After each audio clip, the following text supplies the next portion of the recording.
This is MaxPreps Friday Night Live. The Friday night action just gets more intense as we go on, as we welcome you into FNL. I am Steve Montoya, and with me is Chris Stonebreaker. And Chris, as the season goes on, the elite teams start to emerge. Yes, and each Monday right here on MaxPreps.com, we release the MaxPreps Excellent 25 presented by the Army National Guard, and not much has changed as the top 5 teams stay the same. Biggest movers of the week are Don Bosco Prep of New Jersey, whom jumped 6 spots to number 12 after beating previously ranked number 15 Philadelphia St. Joseph's Prep 35-7 in Ironman's season opener.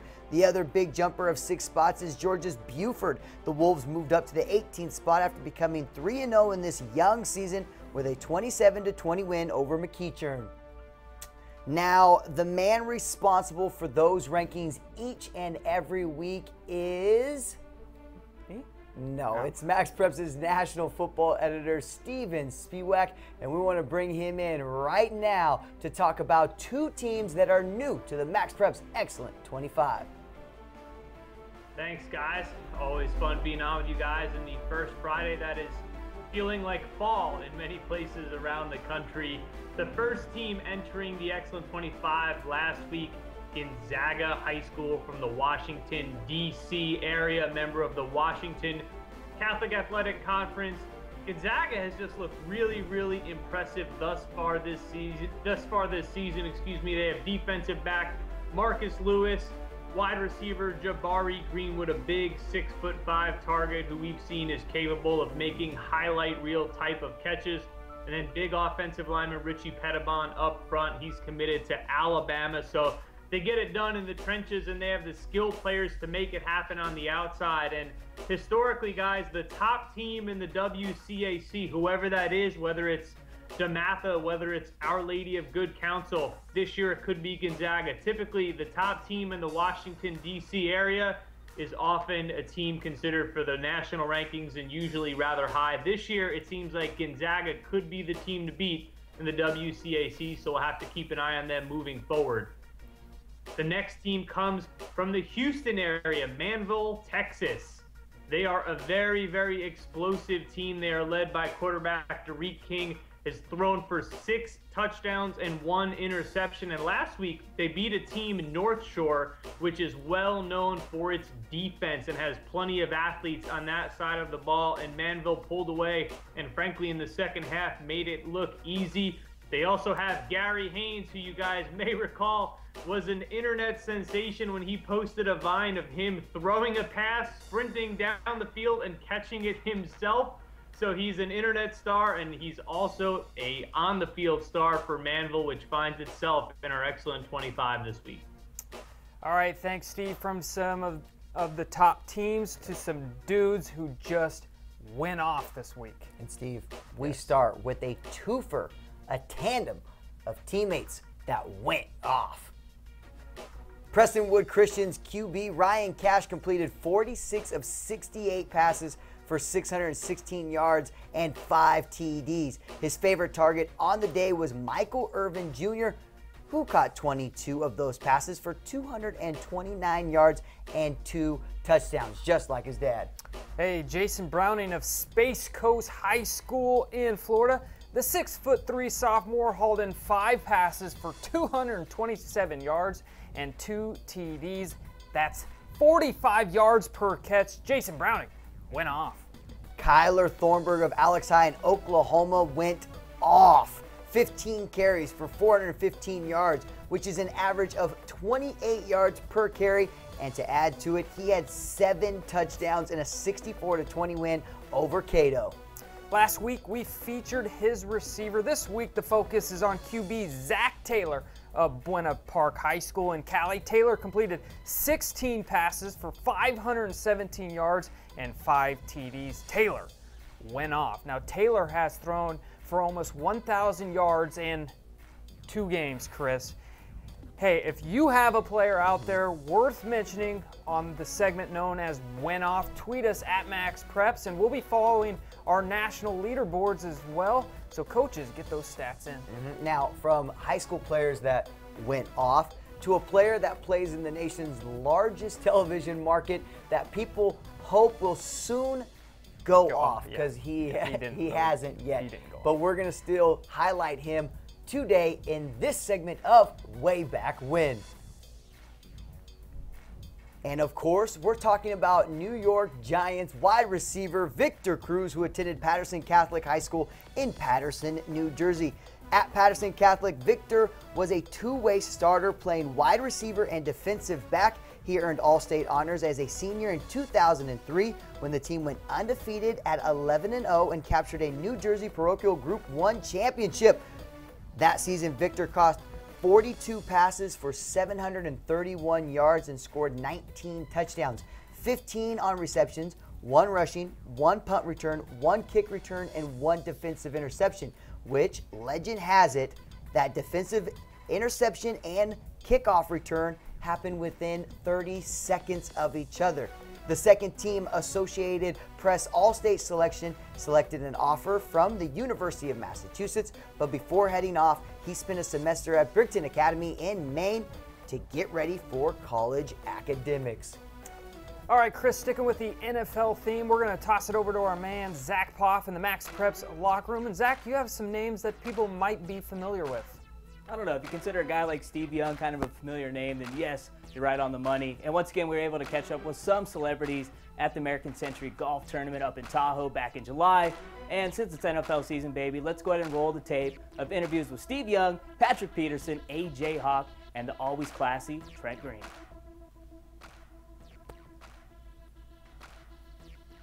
Took from high school that helped you kind of polish off your longest storied NFL career too? Football is the greatest team sport ever devised, and high school is where that becomes really true.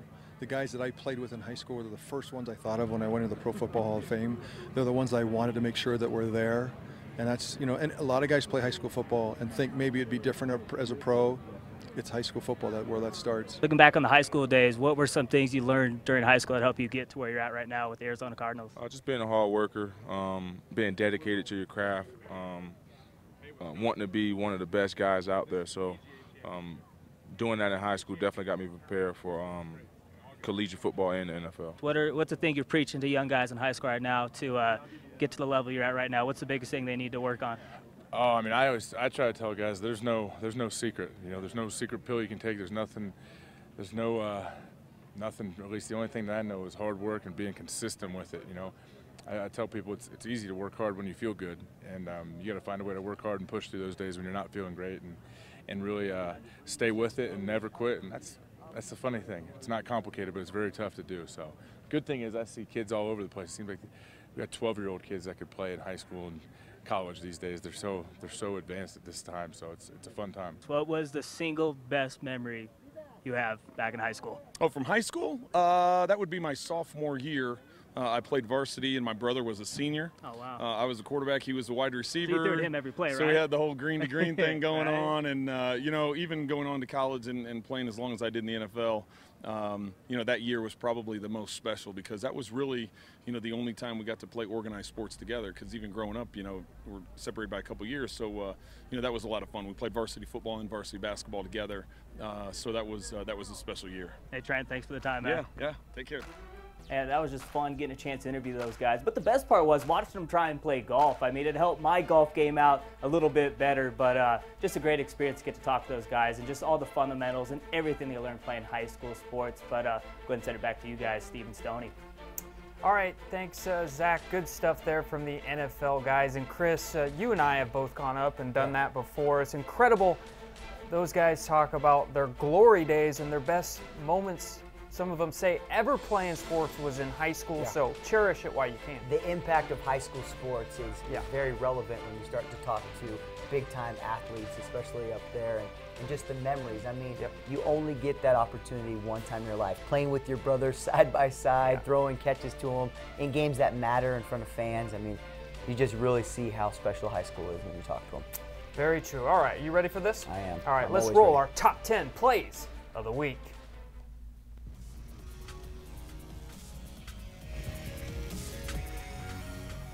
All right, we're going to start this off in North Carolina, and this is a game winner from Clayton High School as Eric Hoyd launches it deep, and there's the man right there, Kyle Gleesner, who pulls it in for the 43-yard game-winning Hail Mary in North Carolina. The game was tied at 14. This put it away the very last play of the game, 20-14. Nice grab there by Kyle Gleesner. Now let's head off to Texas. And we have here maybe the top athlete in all of the country. We're talking about Allen's Kyler Murray. And sometimes he makes things look so easy it doesn't look like a top play, but he is just that good. Takes it back, sees that everything has kind of closed behind him, and takes it about 60 yards to the house, finishing with a little tiptoe, kind of like a kid coming home late at night, tiptoeing into the house. I like it. All right, from Texas to SoCal we go. This is Chase Garbers of Corona Del Mar. He drops back. He's hit. He looks to be down, but no, he's using his moves. The QB can move. Nice block there. And Chris, this is my favorite part of the play. Number 5's coming in to get the QB. Nope.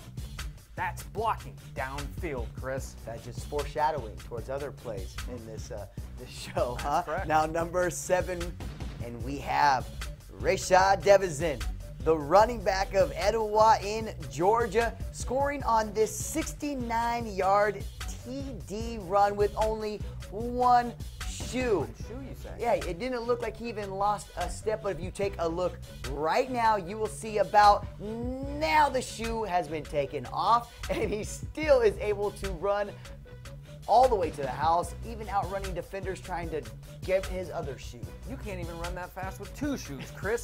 All right, back to Texas we go, and Klein Oak QB Chris Yanabanovich is going to reverse the field. Now here comes one block and the second block.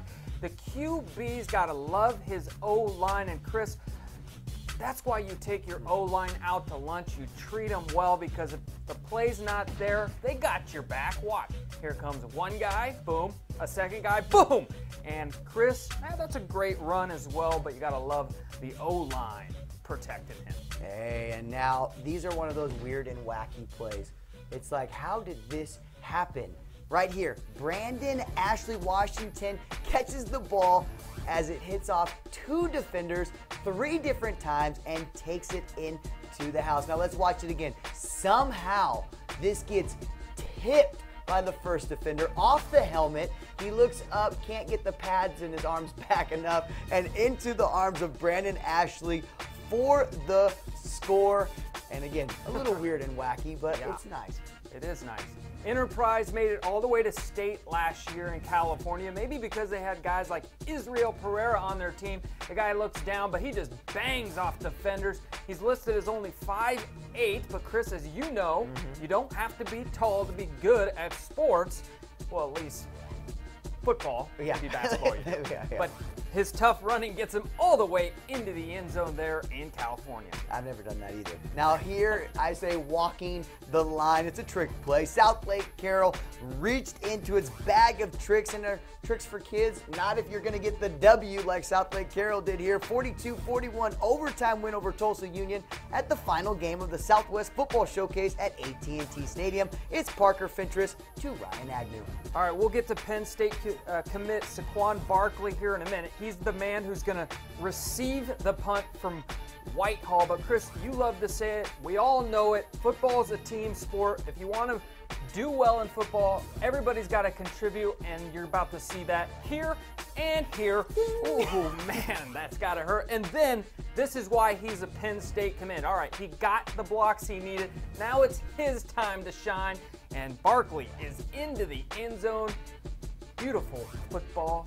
There it is. And number 1, we started with the Hail Mary, and we are going to end one right now. We have Jalen Elliott to Dejuan Dorsey. Now you're going to see this right now. A little over 2 seconds left. He's at the 50. How is Dale going to lose the game to Bird? Bird extends his 30-game winning streak with that throw right there.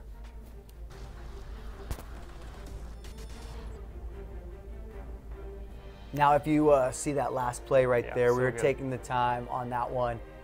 If you look at the scoreboard at the end, it said 2nd and 10. Yeah. The 1st and 10 play of that was almost the exact play. Over to the corner, though, a little bit. It failed, but just the second opportunity in that game for them to go for the win, and they succeed, and 30-game winning streak. Pretty impressive. Very impressive. And friends of MaxPreps, every network you are on socially, we are there with you. Please follow us at MaxPreps or at MaxPreps Video. And if you want to leave us any of your guys' comments, or if you want to, make sure that we know of something, please use the hashtag of MPTopPlay. And a great example of using the hashtag MPTopPlay this past week came from Texas, Tivy High School, that we've seen before.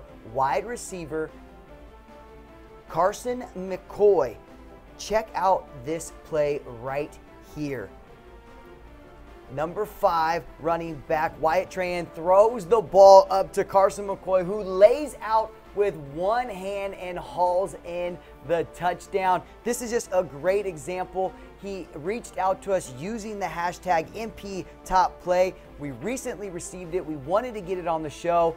And again, if you have a play like this, an excellent play, excellent use of the social networks, and make sure that you get it to us as soon as it happens. If your coach reaches out to us, in this case Carson did, the coach as well, uploaded it to Huddle, whatever it is, you get us that highlight, and we will make sure to try to get it right here on the show. That's a catch of the year now.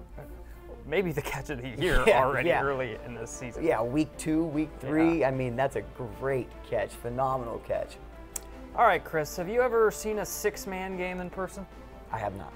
Have you ever seen a 6'4.5", 340-pound fullback play football? No.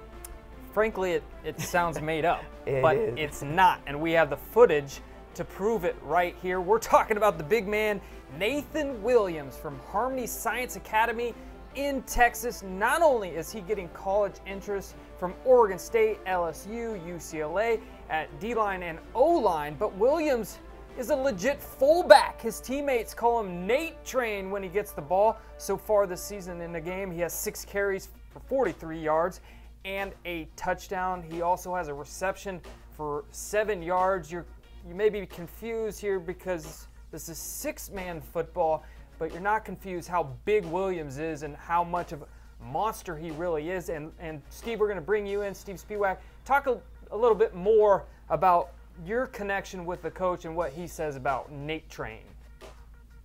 Yeah, you're right, Steve. Frankly, a 6'5", 340-pound running back does sound made up, but he is very, very real, playing at Harmony Science Academy in Texas. His head coach, Cody Hunt, told me that he transferred last year, and last year he was 6'3", 310 pounds, and at his previous school he was used exclusively on both sides of the line. But Cody Hunt said, you know what, this kid is a leader and this kid is an athlete. And so he moved him to fullback, where he sees some reps there, and as you can tell, he is a load to bring down. When you see him trying to be tackled by a 6-man defender, it's almost like he's a Madden created player. He's so much bigger than the opposition. It's really just a stark contrast of size, and pretty amazing to see. It's not every day you see a 6'5", 300+ running back carrying the ball. Very impressive to watch. Yeah. We'll have more on that right after the show, right on MaxPreps. You can catch that out. And Spiewak, while we still have you with us, we want to talk about some of the videos that did really well last week, had people's attention, and one of them was a fake punt. Tell us a little bit more about that play. A highly controversial play from the state of Wisconsin, guys, in a game between Craig High School and Verona. You see Craig High School here lining up for a punt. Wait a minute, it's a fake. They pass to wide receiver Dan Wiemet, who emerges from the sideline to make the first down grab. You see it here. It's hard to tell where he comes from. It looks like he's standing on the sideline, and that's certainly what Verona High School thought. They said it was an illegal play, but the play stood. They ended up scoring on this drive, and they ended up winning by 1 point. It was very, very controversial. I got in touch with the Verona coach afterward. He said, look, everyone basically agrees it was the wrong call, but we need to move on from it. It's a learning experience. So they're not dwelling on it. They're definitely moving forward. But for a while there, this was a hot topic of conversation in the state of Wisconsin. All right, thanks, Steve. Yeah, a lot of controversy around that play. It's fun to hear the interaction on our social networks and talking with people around the country about that play. And anytime you put a big running back, 6-man football all into one video, you're going to get it to be popular. Yeah. And has that play, the last one, ever happened to you before? The fake, yeah, the where fake the guys punt. on the, I don't want to talk about it, Chris. Sorry about that. Yeah, it happened, all right? It did. Back in your day, you guys got faked out. That's all right. That's all right. It happens. It happens. Yeah. No controversy, though, behind it, because you probably scored a touchdown on that one. Anyways, those videos were popular. And I have 2 more videos to show you that had people glued to their computer screens.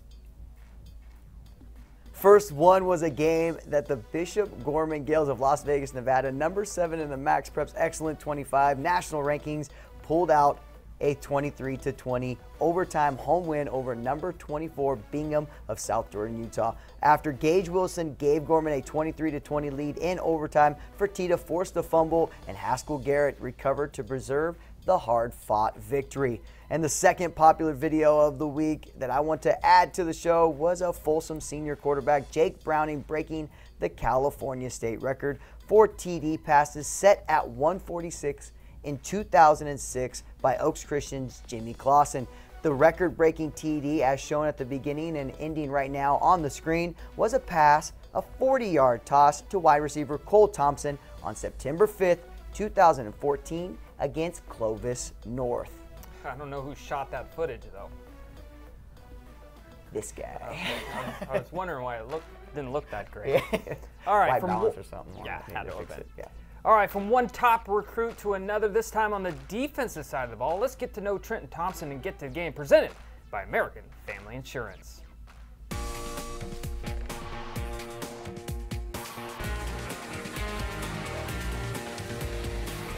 Get to the game, presented by American Family Insurance. 5-star defensive tackle Trenton Thompson of Westover High School in Albany, Georgia, has big dreams on the horizon.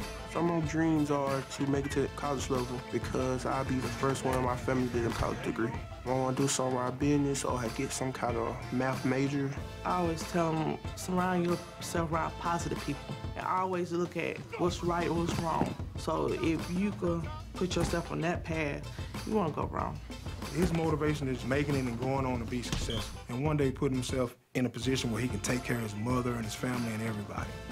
Trenton's family has been an important part of his success, starting with his mom, Bridget. His mom's done an excellent job of raising him. She's just been the rock of the family. Me and my mom, we got a great relationship. She's a big role model for me. My mom always asks me about my grades, make sure I'm on point. I know you want to play football, but to me, education is more important. I always tell Trent to make sure he has a plan B. What do you do after football if you have no education? It's important to me to get my college degree because it'll take me farther in life. And if I have football, I know I got something to fall back on. Trenton sees it as his duty to help lead his team and ensure his teammates share his spotlight. As a leader on the team, he's become more vocal the last year and a half. He's been trying to lead by example, talking to the younger guys, making sure they understand the things that they need to do to be successful like he has. He talks about his teammates a lot. He like to show the other teammates they could be a leader too. My teammates should get the same spotlight as me because they work hard. I just can't do it by myself. I need my teammate. I don't want to be like I'm an I guy. We're a team, so we gonna do it as a team. To watch more inspiring stories about these incredible athletes and their dreams, visit amfam.com/gettothegame. Trenton Thompson right there is a beast, and watching that makes me think of the defensive side of the ball, Chris, and you know what really ticks me off?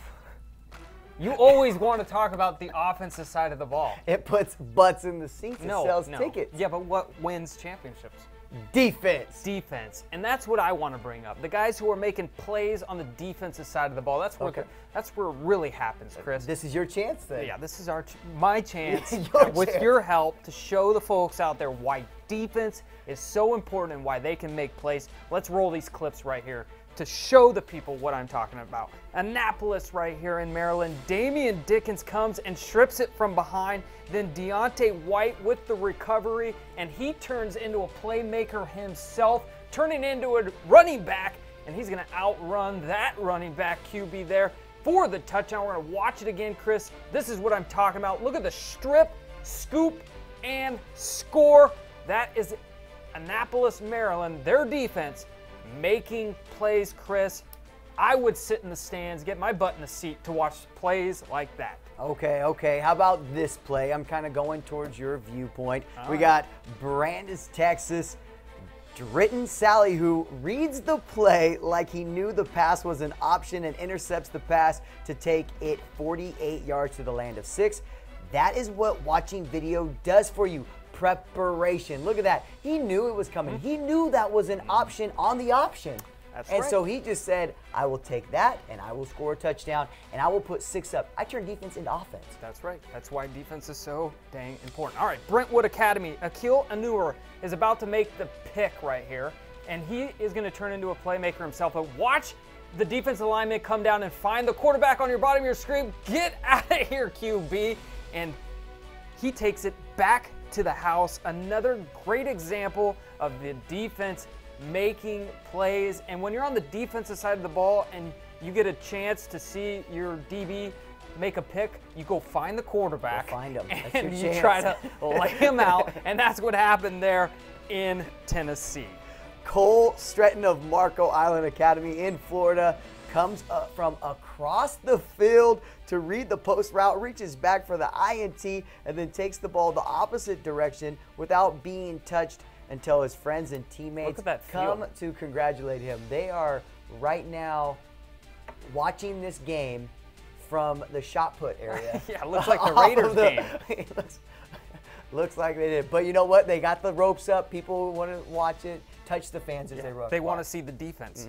All right, Stewart High School in Virginia here. Jose Gutierrez scoops it up. Where is it? There it is. There's Jose. Jose's taking it back to the end zone.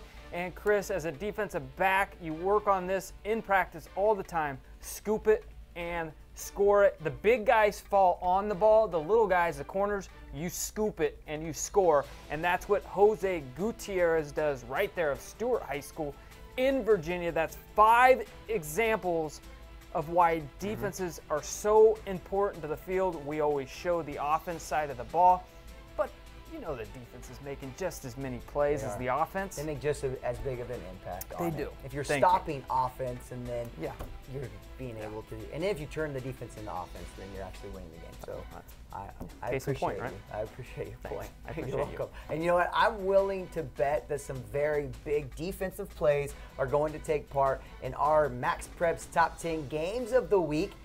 And 2 games that I want to bring in Steve Spiewak to talk about are ones that involve New Jersey teams. So let's bring in our local New Jerseyan, Steve Spiewak, to talk about these big games. Thank you, Chris. The games are St. Thomas Aquinas taking on Don Bosco Prep and St. Joseph Regional of New Jersey traveling to Ohio to take on St. Edwards. The Aquinas-Don Bosco game is a fascinating rematch from a 2002 contest, which Don Bosco won 20-10 in Florida. Now, St. Thomas Aquinas, the #1 ranked team in our composite rankings, is traveling north and will take on Don Bosco Prep on the campus of West Point in New York. And for people who like offenses, St. Thomas Aquinas has plenty of it. Senior quarterback Jake Rizzo is behind center, and I really think that their receiving core is as good or better than any other in the country. Devontae Pete, Sam Bruce, Jawan Harris, Trevon Grimes, only a sophomore. They are loaded with receivers in all different shapes and sizes and speeds and heights, and they just have a really, really deep unit. Of course, their running backs aren't bad either with Jordan Scarlett and Deltron Sands. But for the defensive fans like you, Steve, Don Bosco Prep is absolutely going to bring it. I think this game is going to be a lot closer than people expect, and I think the Don Bosco Prep defense is really going to show up. They have 6'9" defensive tackle Kevin Fetter, who just is an absolute man on the defensive line and requires 2 men to block him. They got Brandon Simon at defensive end, Zach Jaconis, Anthony Malaguti at linebacker, and some very impressive defensive backs like Davon Ellison and Lawrence Stevens. I think it's going to be a very, very good game Saturday at West Point. I think it's going to be a huge crowd. I think it's going to be one of the biggest games of the season. Also on Saturday, the St. Joseph Regional game against St. Edward in Cleveland. This is another game that I think is going to be very, very competitive. St. Edward is number 2 in the MaxPreps Top 25 composite rankings. They are looking very strong, 2-0. Quarterback Brett Keene is a mastermind of Rick Finati's offense. This is his 2nd year behind center. He's flourishing. Sean Crawford lines up at receiver and defensive back. They have the Dole brothers also playing little receiver, little running back. It's a very, very good team, and it's reminding people of the 2010 team that finished top 5 in the country nationally, and some people think that they could finish that way again this year. The St. Joseph Regional squad is a very, very physical team under the direction of first-year head coach Augie Hoffman. They have Tommy Hatton on the offensive line. They have a new quarterback, Jack Walsh, but he looked very strong in St. Joseph Regional's season opening win against McDonough. They have running back John Giles Harris, and this is a team that is 11-1 in interstate matchups since 2004. St. Edward during that time is 23-2, so you're looking at 2 teams that don't lose often when they play teams from other states. I think it's going to be a great game, so some really fun action for fans in those states.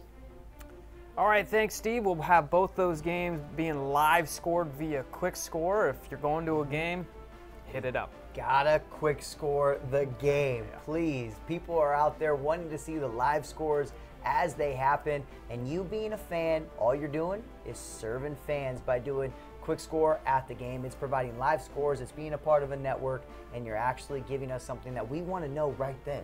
Yep, and make sure to tweet us all weekend if anything goes down at your game we should know about, whether that's a top play, maybe a skunk running on the field, whatever it may be. We want to know about it. All right, for Zach Poff, Chris Stonebreaker, Steve Spiewak, and all of us at MaxPreps, I'm Steve Montoya. This is Friday Night Live. This is MaxPreps Friday Night Live.